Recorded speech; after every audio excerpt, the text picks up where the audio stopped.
Voilà, ce matin, on va continuer avec cette série de messages sur l'autorité des Écritures dans ta vie. Dis à ton voisin dans ta vie. Dans ta vie. Sylvie, dans ta vie. Amen. On fait un petit récap de il y a 15 jours, c'est déjà loin. Hein. Voilà, on s'était arrêté sur un verset, 1 Jean chapitre 5, versets 3 à 4, c'est un peu le verset central. Normalement, il y a le diaporama. Tu l'as pas? Tu as oublié de le prendre? Ah, c'est bon, super.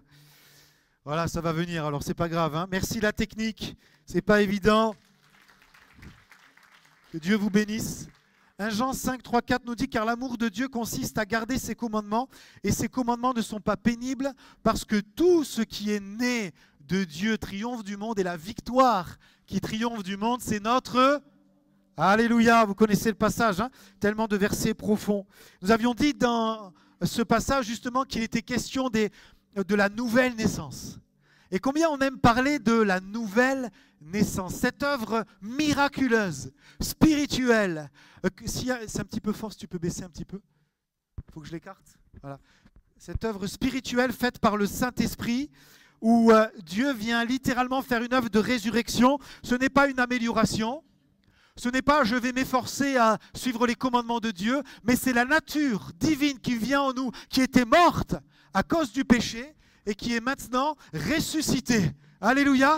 Ça, c'est la nouvelle naissance. Et quand tu es né de nouveau, Jean, qui a vécu cette nouvelle naissance, nous dit « mais finalement, les commandements de Dieu ne sont pas pénibles ». Pourquoi? Parce que c'est la nouvelle naissance, la vie de Dieu en moi qui m'aide à appliquer les commandements de Dieu dans ma vie. Est-ce que certains le vivent? Amen. On va prier, il n'y a pas beaucoup de mains qui se lèvent. Que la nouvelle naissance fasse que tu puisses suivre les commandements de Dieu. Mais je vous accorde qu'il y a un combat. Et on va en parler ce matin. Jésus lui-même dira, l'esprit est bien disposé. Jésus lui-même dira, l'être spirituel qui est en toi, qui est né de nouveau, a un désir. Prier. A un désir. Lire la Bible. A un désir. Se soumettre à la parole de Dieu. A un désir. Venir à l'église. Ça, c'est l'esprit qui est en toi. Est-ce que tu sens l'esprit qui veut ça? Rassurez-moi, est-ce que tu sens l'esprit qui veut ça? L'esprit est bien disposé.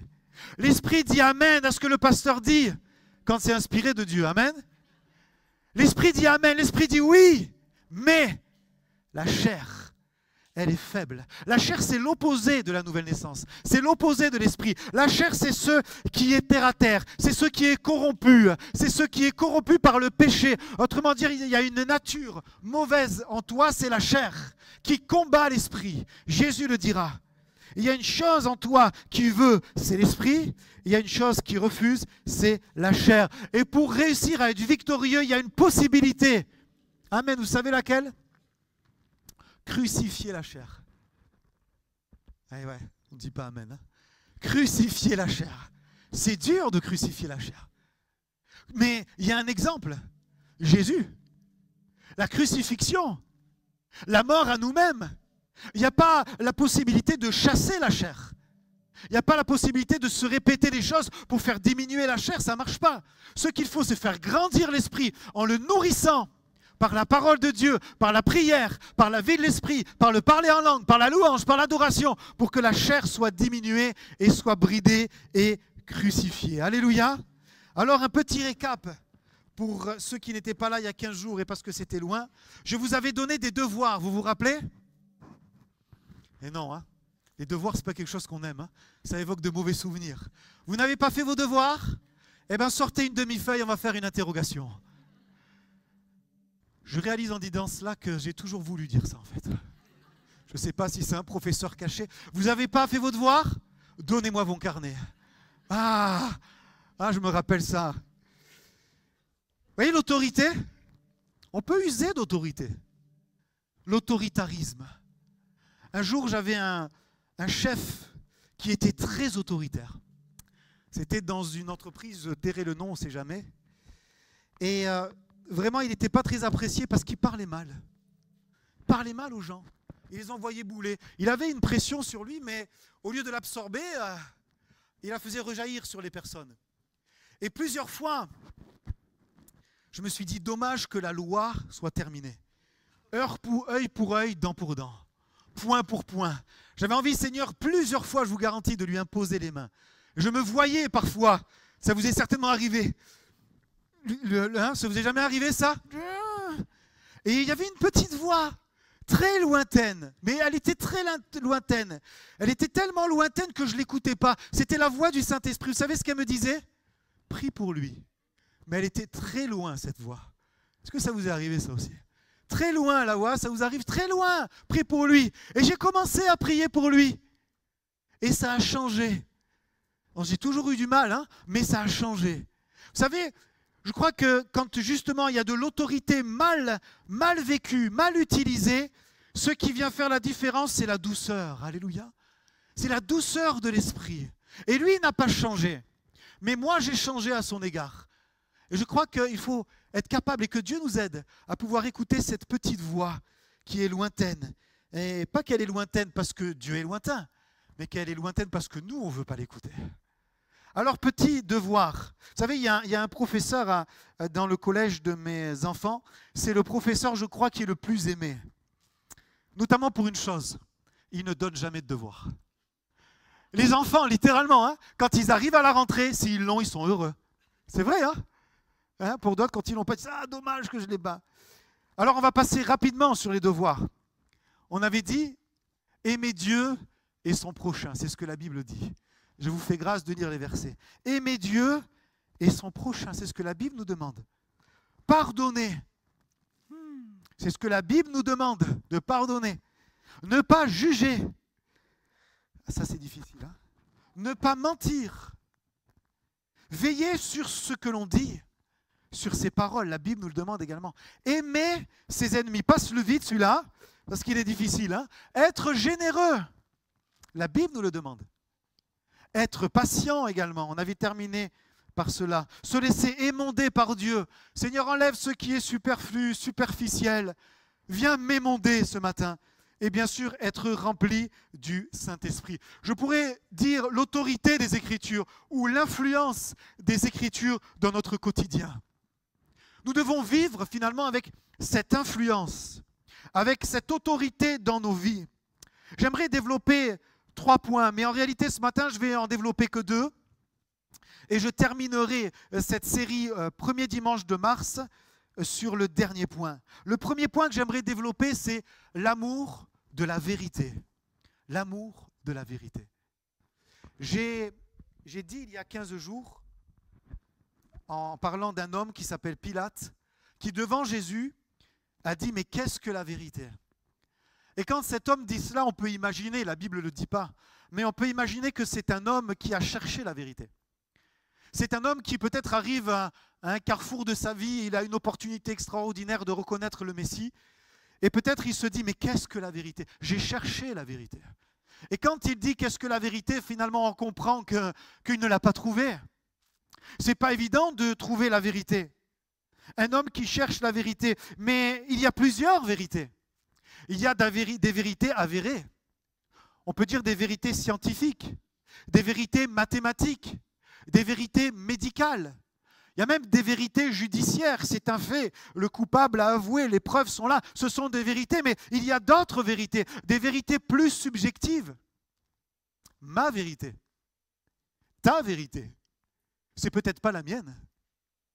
La vérité, elle a une faculté et une volonté, c'est de ne pas s'imposer. Parce que si elle s'impose, elle perd justement sa puissance. Elle perd son amour. Elle perd ce pourquoi elle a été créée. La vérité doit s'accepter. Et on peut dire, mais la Bible pour vous, chrétiens, c'est la vérité, mais pas forcément pour moi.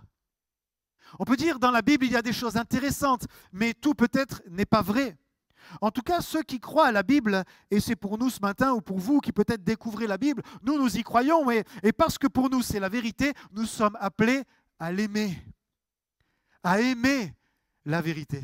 L'homme de nature aime la vérité, il recherche la vérité, et nous sommes parfois désabusés quand il n'y a pas de vérité, ou qu'on a cru que c'était vrai, et que c'était faux.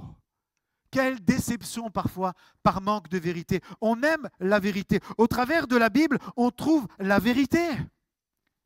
Et quand on trouve la vérité, on trouve la vie. La vérité amène la vie. Le mensonge n'amène pas la vie. Mais la vérité amène la vie. Et quand tu trouves la vie, ensuite tu peux marcher sur le chemin. Voilà pourquoi il est dit de Jésus qu'il est la vérité, la vie et le chemin. Le chemin, la vérité et la vie. La vérité de la Bible t'amène justement à saisir. Je relisais cela dans le Nouveau Testament. J'ai beaucoup lu, je ne sais plus où c'était, mais dans les Épîtres, je crois. Saisis la vie éternelle. Saisis la vie éternelle. Je me suis dit, tiens, il y a une série à faire là-dessus. Saisis la vie éternelle. La vérité t'amène la vie et ensuite te fait rentrer dans le chemin. Il y a l'opposé de la vérité, c'est le mensonge. Et il y a une puissance derrière le mensonge. La puissance qu'il y a derrière le mensonge, c'est le père du mensonge. Satan lui-même, appelé le père de mensonge, qui veut tout faire pour que justement tu ne puisses pas lire la Bible. Je disais que d'un côté, Jean nous encourage à réaliser que la nouvelle naissance fait que les commandements sont pas pénibles. Mais d'un autre côté, il y a un combat dans la vie du chrétien. De lire et de se soumettre à la parole de Dieu. Pourquoi? Parce qu'il y a une puissance de mensonge derrière. Le diable veut tout faire pour que justement la vérité soit mise de côté. Parce qu'il sait que si tu t'éloignes de la vérité, tu n'auras plus la vie. Et si tu n'as plus la vie, tu ne peux plus suivre le chemin. Voilà pourquoi il y a une puissance justement de mensonge. Il met dans nos pensées toutes sortes de mensonges. Et nous en faisons les frais sans parfois nous en rendre compte. La Bible, c'est trop compliqué. La Bible est écrite il y a plus de 2000 ans. Est-ce qu'elle est toujours actuelle? La Bible, tu sais, c'est pour ceux qui, quelque part, ont des prédispositions. Toi, tu n'as jamais aimé lire, toi, c'est compliqué. Peut-être même des pensées de rejet. Quand tu étais petit, on a dit que tu ne comprenais rien. Alors, est-ce que tu crois que tu vas comprendre la Bible? Des pensées comme, mais est-ce que tu crois vraiment que Dieu t'aime? Dans la Bible, tu peux prendre certaines choses, mais pas tout. Tu sais, les promesses de la Bible, on dit qu'il y en a 365, une par jour. Vous avez déjà entendu ça, mais c'est bien beau. Mais moi dans ma difficulté, les promesses de la Bible, elles sont où là? Des pensées comme ça. Je terminerai le volet de cette série avec la puissance de la parole de Dieu. Et il y a des pensées qui viennent de l'ennemi pour nous écarter de la vérité. Mais pour qu'elle ait autorité dans ta vie, il faut que tu y crois et que tu l'aimes. Jésus dira, vous connaîtrez la vérité. Et à partir du moment où vous la connaîtrez, il y a une puissance dans la vérité, elle vous affranchira. Elle vous affranchira. Elle vous rendra libre. Et dans l'aspect de connaître, bien sûr, gardons-nous de croire que c'est juste connaître quelques versets. Le mot connaître, c'est connaître intimement. Le mot connaître fait référence à la relation homme et femme dans le couple. Connaître avec intimité. Ne pensons pas que connaître des versets suffise. Non, c'est connaître dans le sens où la vérité fait corps avec moi. La Bible fait corps avec moi. Je ne fais pas que m'appuyer sur la Bible, mais elle fait comme partie de ma vie. Et je suis sûr que vous l'avez déjà expérimenté. Où d'un coup, un verset devient vivant pour vous. Vous l'avez déjà expérimenté? Faites-moi un petit signe. Un verset devient réel pour vous. Bien sûr que les lecteurs assidus de la Bible savent que chaque jour, ils sont nourris. Amen. Mais parfois, le Saint-Esprit fait cela. Il détache un verset de la Bible pour justement vous montrer qu'il y a une vie derrière. Amen. Prendre le temps de lire, de la méditer, de se laisser sonder par les Écritures. Prendre le temps d'aller en profondeur dans la Bible. Et il y a un réel combat parce qu'on n'a pas toujours le temps. J'aime le redire, nous l'avons dit la fois dernière, Dieu ne veut pas nous contrôler avec la Bible. Dieu ne veut pas nous écraser avec la Bible. Il veut nous affranchir. Il veut nous rendre libres. Tu sais, juste en lisant la Bible, tu n'as pas forcément besoin toujours, parfois il faut qu'on prie pour toi, mais si elle te rend libre, elle peut te libérer de pensées, elle peut te libérer d'addiction, elle peut te libérer de maladies, elle peut te libérer de peur, d'anxiété, de crainte, elle peut faire tout ça la Bible parce qu'elle te rend libre. Alléluia. Amen. À elle seule, elle peut le faire. À elle seule, elles peuvent le faire. Et dans sa grâce, Dieu permet qu'il y ait des ministres de la parole pour encourager les chrétiens. Mais il pourrait se passer de nous. À elle seule, elle est capable de le faire. Vous le croyez ce matin? Plus je prends de lire la Bible, le temps de lire, plus je prends le temps de connaître Dieu, de connaître qui il est. plus je vis une vie de liberté. La question qu'on peut se poser ce matin, on va essayer d'être concret pour que dans nos vies, il y ait des choses qui changent. Si je devrais donner un chiffre sans culpabiliser, sans aucune prétention, je pense que 70% des chrétiens, c'est un vrai combat pour eux de lire la Bible, de prendre le temps, de trouver le temps, de se laisser sonder, de l'aimer, de la connaître, d'avoir une relation. Le but n'est pas de dire si tu es dans les 70 ou dans les 30%, mais c'est pour nous encourager ce matin à réaliser qu'il y a un combat et que c'est difficile pour beaucoup de la lire, de l'aimer, d'avoir de l'amour pour la vérité, de prendre le temps de la lire, de méditer, surtout qu'il y a toutes sortes de choses qui viennent pour capter ce temps. Et je crois que c'est une réalité et que vous pouvez peut-être certains me dire « Mais Samuel, tu te trompes, ce n'est pas 70, c'est bien plus. » Alors ce matin, on va essayer d'être concret pour qu'il y ait des choses qui nous amènent à le vivre réellement. Le diapo nous montre cela avec cinq questions. Quand, quoi, comment, où, pourquoi. C'est beaucoup, mais vous pourrez le relire et réécouter plutôt le message. Quand trouver le temps fait penser au moment. Vous savez, je parlais de la passion au mois de décembre et pour pouvoir aimer quelque chose, il faut le pratiquer. Et pour pouvoir le pratiquer, il faut prendre le temps. C'est simple, c'est une réalité. Donc si tu veux apprendre à méditer la parole de Dieu et qu'elle ait vie en toi et être un amoureux de la vérité, organise-toi. Il faut juste s'organiser. Organiser notre quotidien. Ça peut paraître simple et ça peut paraître une montagne pour certains. Se lever peut-être plus tôt, reporter des choses moins importantes, prendre le temps. Organise-toi. Quand? Alors j'ai pris quelques citations d'hommes de Dieu connus. Martin Luther a dit « La Bible est l'oreiller où je repose ma tête. » L'oreiller. Vous aimez votre oreiller? C'est dur de s'en séparer le matin.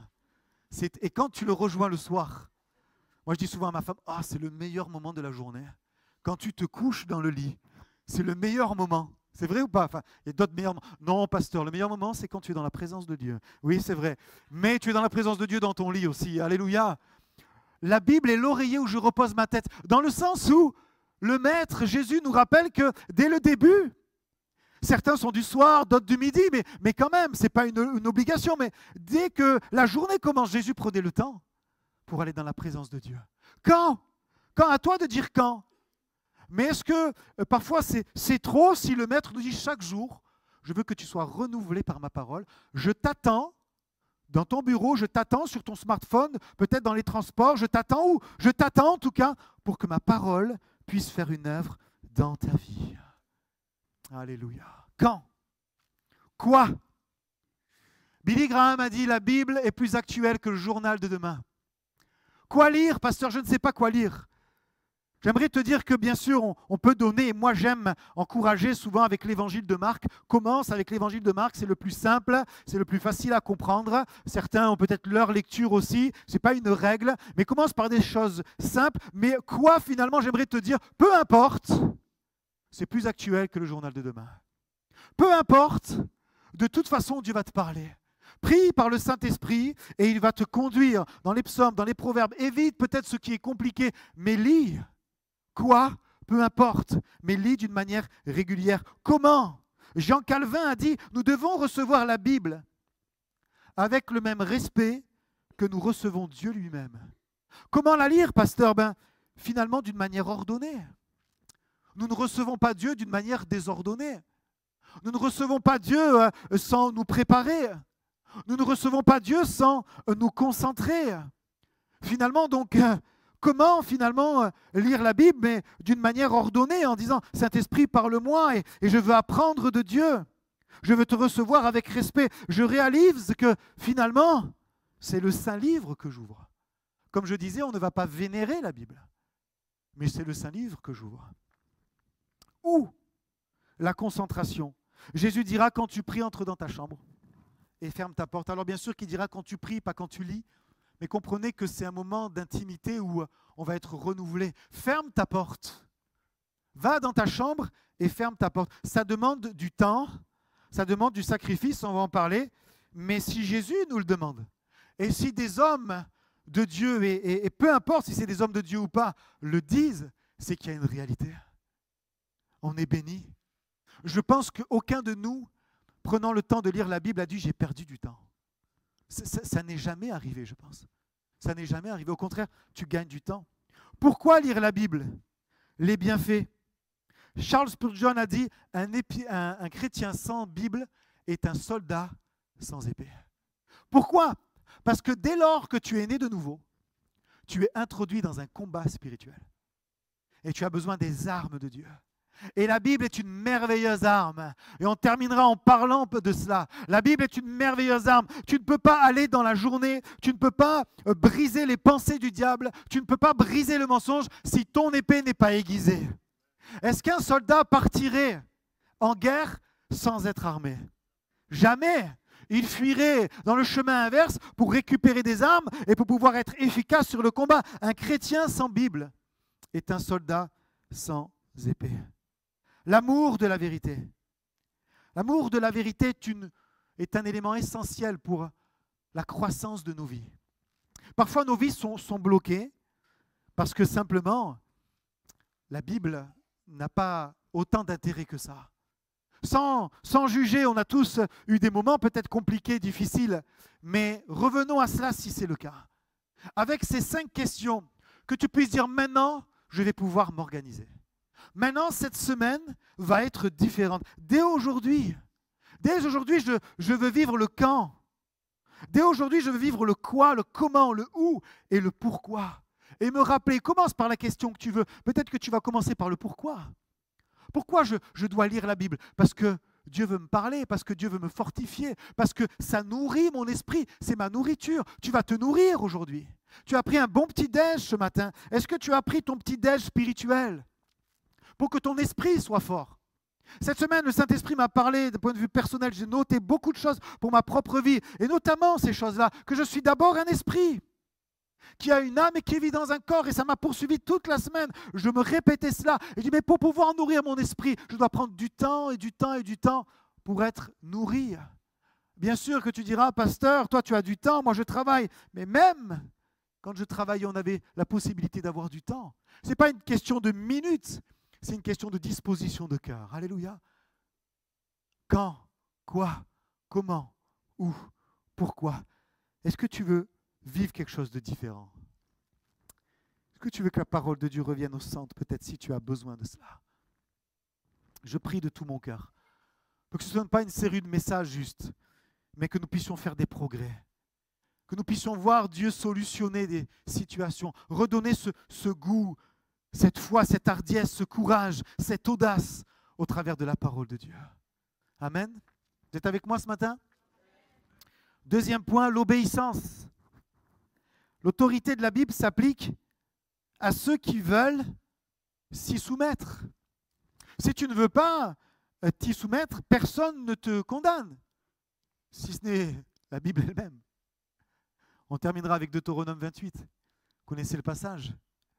Mais autrement, c'est si tu veux t'y soumettre. Si tu veux t'y soumettre, il y a comme une puissance dans la parole de Dieu, une autorité. Je l'ai comparé à un acte de propriété. Vous savez, ce petit contrat qu'on avait dit qu'on signait si on était né de nouveau. Et ça m'a fait penser à une anecdote aussi. Nous habitions Nice et comme ici, Nice, on va plus en Italie et ici, on va plus en Espagne. Et on allait assez souvent en Italie et un jour, je me suis mal garé. Et j'ai pris un procès-verbal italien. Et en repensant à ça, je me suis dit, c'est un juste petit bout de papier qui est mis entre ton pare-brise et ton essuie-glace, mais il a une grande autorité. Il représente l'État. Et tu dois payer. Alors je ne savais pas comment faire pour payer. Alors j'ai appelé mon beau-frère qui travaillait à la préfecture. Il m'a dit, non, ne t'inquiète pas. C'est tellement compliqué que tu peux ne pas payer. J'ai dit, t'es sûr? T'es vraiment sûr? J'hésitais à vous le dire parce que je suis sûr que vous allez dire, ouais, le pasteur, il ne paye pas les PV. Mais c'est vrai. Mais non, c'est trop compliqué. En tout cas, à l'époque, je ne sais pas si ça a changé aujourd'hui, mais à l'époque, il dit, laisse tomber, de toute façon, tu n'auras aucune poursuite. Tu ne peux pas. Il faut que tu ailles sur un site italien, c'est compliqué. Puis moi, j'étais, voilà, je ne savais même pas où me rendre à la préfecture, tout ça. Donc, il m'a dit, laisse tomber. Quand tu n'es pas soumis à l'autorité. Tu peux ne pas le faire. Mais si tu choisis délibérément d'être un chrétien qui vit dans le royaume de Dieu, alors il y a une puissance et une autorité dans la parole de Dieu. Amen. En France, tu ne peux pas faire genre que tu n'habites pas en France.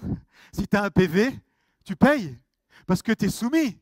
Tu peux ne pas payer, après ça te regarde, hein, mais tu es soumis parce que tu fais partie du royaume de France. Ça s'applique pour toi. C'est pareil, si tu fais partie du royaume de Dieu, la Bible a une autorité dans ta vie. Dieu, dans sa bonté, ne va pas arriver et dire tu n'as pas payé, tu n'as pas fait ceci, tu n'as pas fait cela. Il ne va pas arriver avec l'ardoise et dire toutes les fois que tu as manqué, parce que c'est un Dieu de grâce. Mais que nous puissions réaliser aussi l'autorité des Écritures. Elle a une autorité à la condition que tu veuilles y obéir. Elle a une autorité à la condition que tu veuilles t'y soumettre. Ni moi, ni personne ne peut t'obliger à te soumettre à l'autorité des Écritures. C'est volontairement. Il y a une grande différence entre lire et obéir. Écouter et pratiquer. Jacques 1,22 nous dit « Mettez en pratique la parole et ne vous bornez pas à l'écouter en vous trompant vous-même par de faux raisonnements. » Ça rejoint le début. Parce que dans ce verset, on voit qu'il est question d'obéissance. Et il dit, mais si tu fais que lire et que tu ne vis pas, que tu ne pratiques pas, tu vas aboutir au mensonge. Autrement dit, la vérité, tu es bien intentionné au départ. La vérité est vraie, tu la lis, tu l'aimes, mais si tu ne la pratiques pas, elle peut se transformer en faux raisonnement. Et un faux raisonnement, c'est quoi? Un mensonge. Je me suis dit, mais c'est une réalité. Si tu fais juste que connaître, si tu fais juste que lire, et si tu fais juste que appliquer les versets pour les autres, mais pas pour toi, tu vas finalement faire que connaître cérébralement, tu ne vas pas le vivre. Tu ne connais pas ton époux, ton épouse, juste avec la tête. Il y a une relation, il y a quelque chose de pratique. Vous voyez? Connaître, pratiquer. Et alors tu ne pourras pas te tromper par de faux raisonnements. Mais les faux raisonnements nous guettent. Et le problème avec les faux raisonnements, c'est que quand on en a, on ne s'en rend pas compte. On ne s'en rend pas compte. On n'est pas conscient parfois qu'on est dans de faux raisonnements. Que fait le Saint-Esprit quand on est dans un faux raisonnement? Il va utiliser la parole de Dieu pour briser le faux raisonnement et nous ramener dans la vérité. Il va utiliser des situations, il va utiliser une prophétie, il va utiliser quelqu'un pour nous dire, mais non, tu te trompes dans ton faux raisonnement. Et parfois, même dans les faux raisonnements, il peut y avoir des effets de groupe. Regardez Israël sortant de l'Égypte, ayant la connaissance du Dieu Yahweh qui s'est révélé à eux, au travers de Moïse, au travers des plaies, au travers de la mer qui s'ouvre, devant abandonner maintenant tous les dieux de l'Égypte, simplement parce que Moïse tarde, par faute de patience, ont eu une idée. Prendre les bijoux, prendre les gourmettes, et là d'un coup, il n'y a plus de problème, on donne. Qu'est-ce qu'ils vont faire? Un veau d'or. Vous voyez, la direction collective dans le faux raisonnement. Même Aaron a été obligé de se soumettre, il y avait une pression qui était là. Parfois, les faux raisonnements peuvent gagner des foules, peuvent gagner des églises, peuvent gagner des personnes dans les églises. L'impatience parfois. Caïn, j'ai noté, va avoir un faux raisonnement également. Il va donner ce qu'il arrange, il va donner le reste, tandis que Abel, lui, alors qu'il n'y a pas de Bible, alors qu'il n'y a pas de loi, il a la connaissance de son Dieu et il donne le meilleur. Et il dit, mais moi, je veux que mon obéissance, elle soit pratique.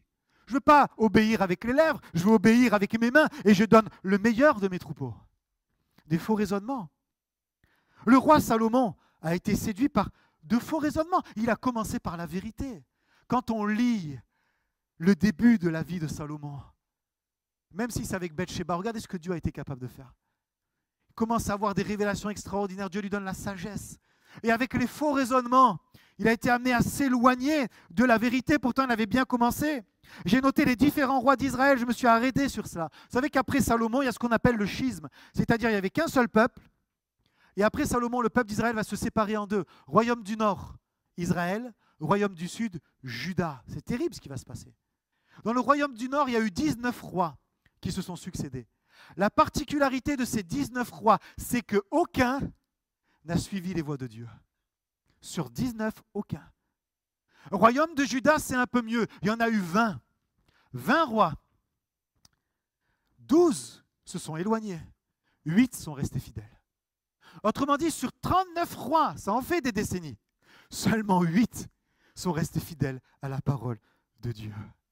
C'est difficile d'obéir. C'est difficile de se soumettre. Pourtant, dès le premier roi d'Israël, Dieu, par la bouche du prophète Samuel, dira au premier roi d'Israël, Saül, l'obéissance vaut mieux que tous les sacrifices. Je relisais cela cette semaine, je me l'ai suppliqué à ma vie. Je me suis dit, en discutant avec Dieu, tu sacrifies du temps, tu fais 7h30 de route, tu ne manges pas, tu bois des bouillons de poule, tu sacrifies. Mais est-ce que tu obéis vraiment, Samuel? Et c'est comme si le Saint-Esprit me montrait, voilà, là il faudrait que tu obéisses plus. C'est beau les sacrifices, c'est beau le jeûne, c'est beau de venir servir à l'église, c'est bien, il faut sacrifier. Mais vraiment, j'ai été impacté par cette parole. Est-ce que tu obéis vraiment? C'est comme si Dieu dit, finalement, tout ton sacrifice, si on le met dans la balance, il pèse beaucoup moins que ton obéissance. C'est ça que ça veut dire. C'est ça que c'est l'obéissance. Comprenez? Ça ne veut pas dire qu'il ne faut pas sacrifier. L'obéissance t'amène au sacrifice. Mais parfois, je me le suis dit à moi, et c'est vrai, c'est plus facile de sacrifier que d'obéir. Dieu me montrait des situations dans ma vie, je partageais avec mon épouse, où c'était plus facile de sacrifier que d'obéir. Vraiment. J'ai dit, tu vois là, Sylvie, ça a été un sacrifice, mais ça a été plus facile de sacrifier que d'obéir. C'est plus facile de sacrifier que d'obéir. Parce que l'obéissance fait appel à tout ton être. Tandis que le sacrifice, c'est quelque chose que tu as. Le sacrifice, c'est ta main. L'obéissance, c'est ton cœur. Retiens ça ce matin. C'est plus facile d'obéir. Se soumettre, quelqu'un a dit, c'est quand tu as l'ordre, tu dois te soumettre. Mais l'obéissance, c'est avant même que tu l'aies. L'abandon, c'est même un pas supplémentaire à l'obéissance. L'abandon, c'est tu ne sais même pas ce qu'il va te demander, mais tu dis déjà oui. L'obéissance, c'est quand il te demande quelque chose que tu te soumets. L'abandon, c'est Seigneur, je ne sais même pas ce que tu vas me demander, mais je te dis déjà oui. L'abandon, c'est un niveau supplémentaire encore que l'obéissance. Et ce matin, on reste à l'obéissance. Le danger de s'écarter de la parole, de ne pas pratiquer, de ne pas se soumettre, c'est difficile. Ça nous guette. Regardez Pierre. J'aime bien Pierre dans ce passage de Matthieu 16 où il a la révélation extraordinaire que Jésus est le Messie. Et quelques secondes après, il dit, mais Seigneur, ça ne t'arrivera pas. À Dieu ne plaise. J'aime ce passage, je le cite souvent. À Dieu ne plaise. C'est-à-dire même si ça ne plaît pas à Dieu, tu ne peux pas mourir, Jésus. Pourquoi est-ce qu'il dit ça? Parce que ça l'arrange à lui. Et il est dans un faux raisonnement. Il n'a pas compris qu'il fallait que le Messie meure. Oui, un Messie, oui, mais pas le mien. Pas Jésus, parce que s'il meurt, qu'est-ce qu'on va devenir sans lui? On peut se tromper parfois en ayant l'apparence d'avoir une bonne théologie, être dans le vrai. Et je dois vous confesser que parfois, je ne sais même pas si je suis dans de bons raisonnements ou dans de faux. Et c'est pour ça qu'il nous faut prier, Seigneur, montre-moi si je suis dans de bons raisonnements ou dans de faux. Mais ce qui va mettre un garant pour ne pas être dans le faux raisonnement, c'est de méditer la parole de Dieu, d'être dans sa parole. Quand on aime la vérité, on lui obéit. C'est comme une sécurité pour nous. Une sécurité. Je pense qu'on désire tous obéir à la vérité.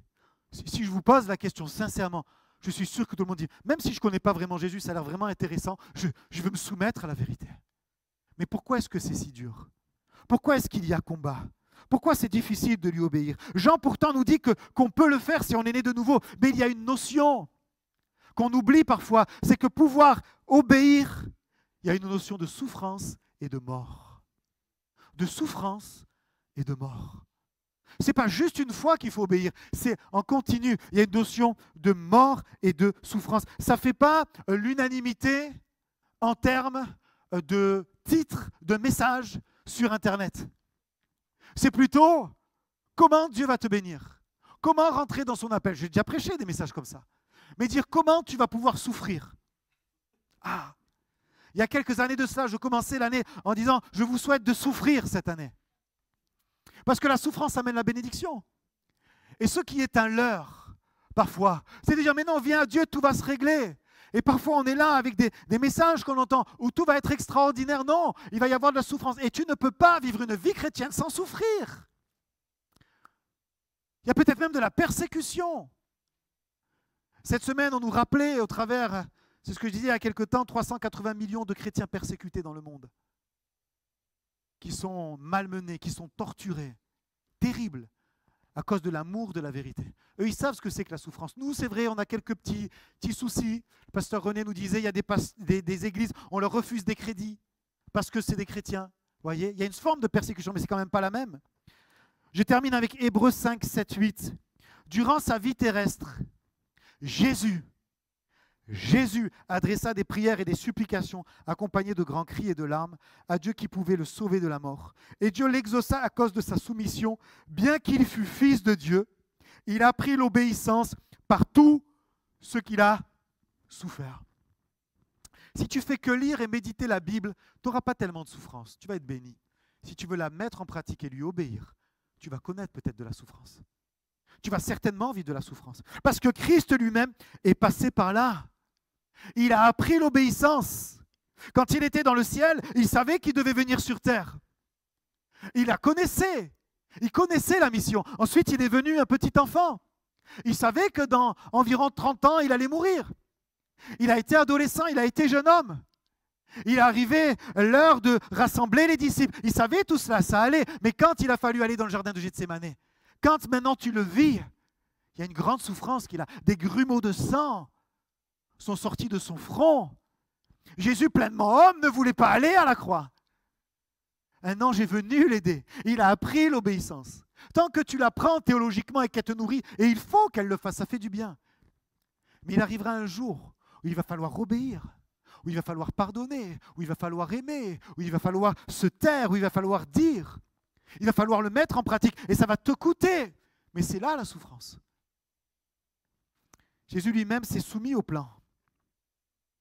Accepter la Bible, autorité sur ma vie, ça passe par une mort, une résurrection. Mais il y a quelque chose de plus pire encore, et je termine avec ça. C'est de ne pas se soumettre. C'est pire encore. Combien de vies, je ne compte plus, des personnes qui se sont éloignées. Et tu sais, tu commences par t'éloigner de la Bible. Tu commences par t'éloigner de la prière. Tu commences par t'éloigner de l'Église. Et tu te fais avoir. Moi, j'arrive même pas à le dire, mais quand récemment quelqu'un me disait, mais ouais, mais c'est loin, je reste chez moi. Ok, que Dieu te bénisse. Oui, j'ai toujours une relation avec toi. Ok, que Dieu te bénisse. Mais je sais comment ça va finir. Ça va finir que tu vas abandonner. C'est comme ça que ça finit. C'est comme ça que ça finit. C'est une réalité. Parce qu'il y a une notion de souffrance. Il y a une notion de fidélité.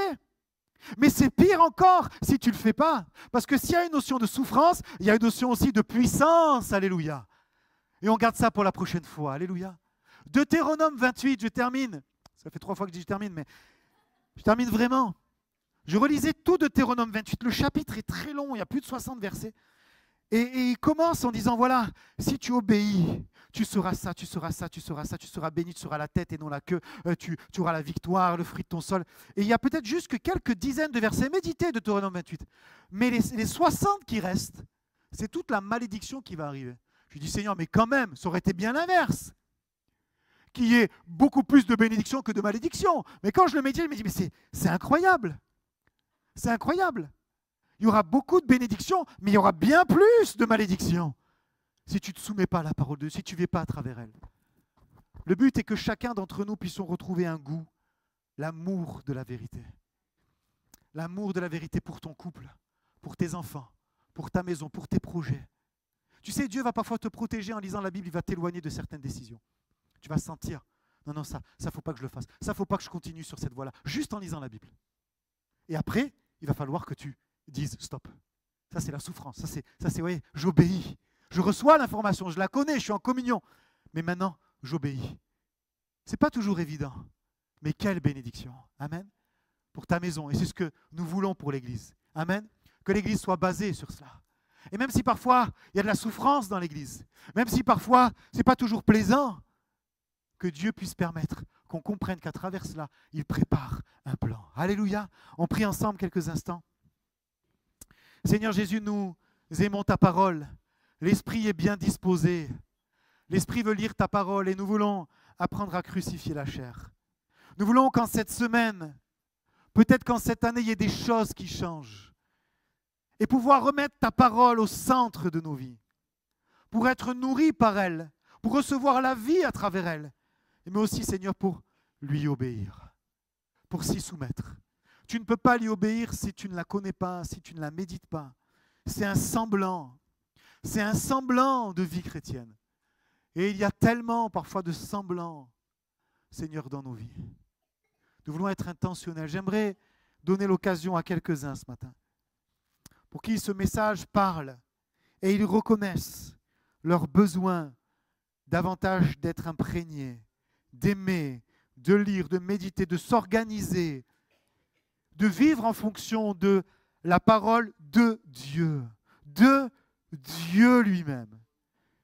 Seigneur, nous pouvons confesser que nous prenons beaucoup de temps pour autre chose, mais pas tellement pour ça. Nous savons qu'il y a les ordres de démons, le diable lui-même qui fait tout pour nous voler le temps, nous éloigner de la parole de Dieu. Et si ce matin, nous prenions le contre-pied? Et si ce matin, nous disions, mais non, mais je ne vais pas continuer comme ça.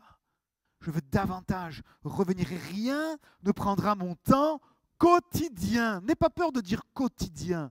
Dans 24 heures, Dieu te laisse suffisamment le temps pour prendre ne serait-ce que quelques minutes pour être imprégné et méditer sa parole. Si tu ne crois pas ça, c'est un mensonge alors. C'est un mensonge que tu crois. Dire j'ai pas le temps, non, tu as le temps. Et Dieu veut commencer petit, mais il veut que ce soit comme une graine dans ta vie, celle qui est comparée à une graine et qui va pousser dans ta vie, dans ton foyer, dans ta maison. Amen. Simplement lève ta main.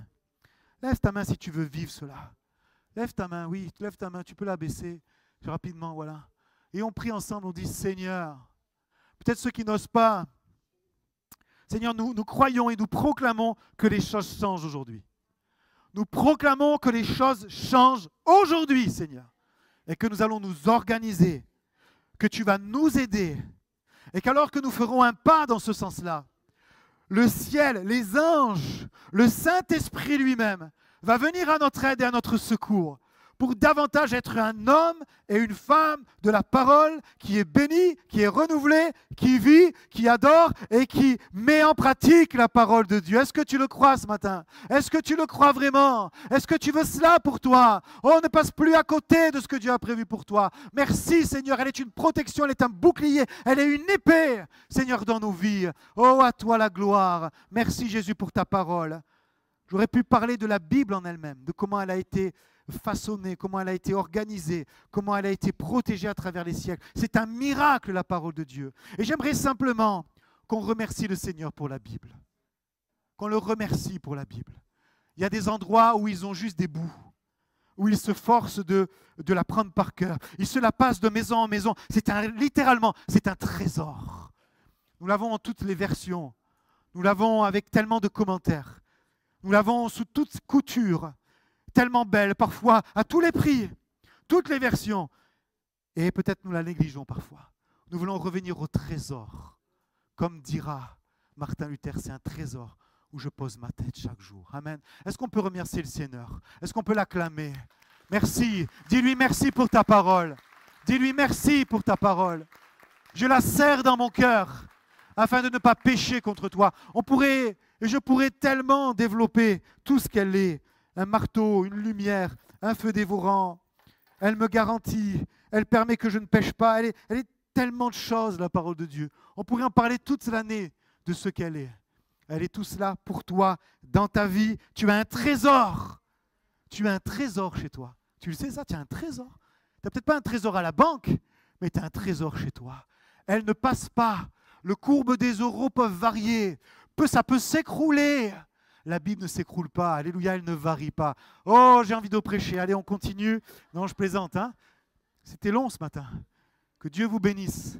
Je laisse la place aux annonces.